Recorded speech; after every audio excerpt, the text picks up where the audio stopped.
Hello everyone, আসসালামু আলাইকুম। কেমন আছেন সবাই? আশা করি সবাই ভালো আছেন। নদীতে বা সাগরে পানি বাড়লে কিন্তু অনেক ভালো লাগে, আর পানি তো আমার অনেক বেশি পছন্দ। আমি আর রোদস্যি একদম পদ্মা নদীর পাড়ে এসে বসেছিলাম। এখানে নদীতে অনেক পানি বাড়ছে। আমার তো ইচ্ছে করে আমি প্রত্যেক দিন যেন পদ্মা নদীর পাড়টায় এসে বসে থাকতে পারি।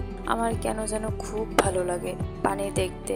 আর পানি বাড়ার সময় নদীর অবস্থা কিন্তু অনেক সুন্দর থাকে, অনেক ঢেউ থাকে, অনেক পানি থাকে।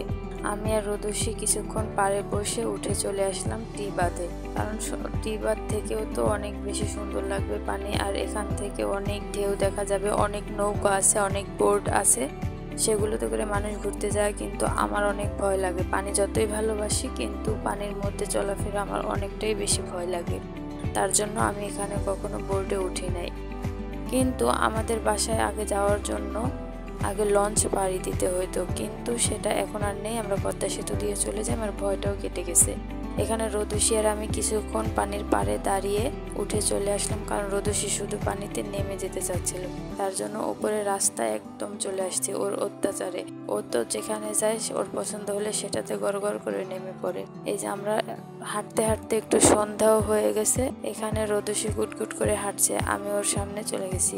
আর এখানে আমাদের একটু কিছু না খেলেই না, তার জন্য আমরা ঝালমুড়ি খাবো। এখন খুব ঝাল দিয়ে ঝালমুড়ি খাবো। আমরা সেই ঝালমুড়ি দোকানে চলে গেছি।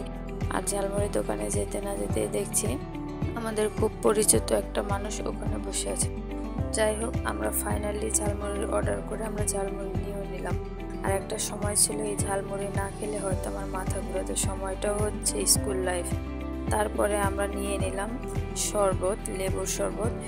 অনেক ঝাল লেগেছিল তাই। আর এখন রোদস্যিকে নিয়ে একটু হাঁটাহাঁটি করবো। আমি একটু বসছিলাম, কিন্তু ওর দৌড়ানির ঠেলায় পড়ে আমার উঠে যেতে হয়েছিল, কারণ ও আমাকে রেখে এদিক ওদিক হেঁটে হেঁটে চলে যায়।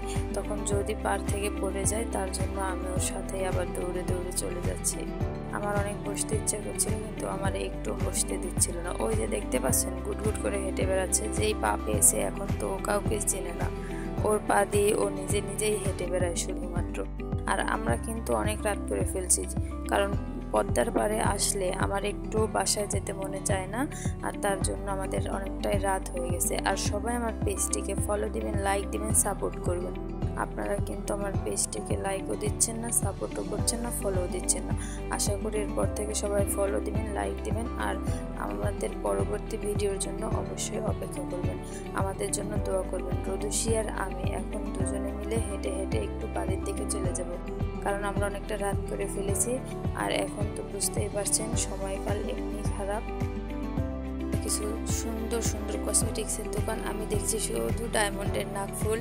আমি আপুকে বললাম আমাকে একটা ডায়মন্ডের নাকফুল দেন। আমার কিন্তু স্বর্ণের অনেক কিছু থাকার পরেও আমি শুধুমাত্র এই কসমেটিক্সই কিনি।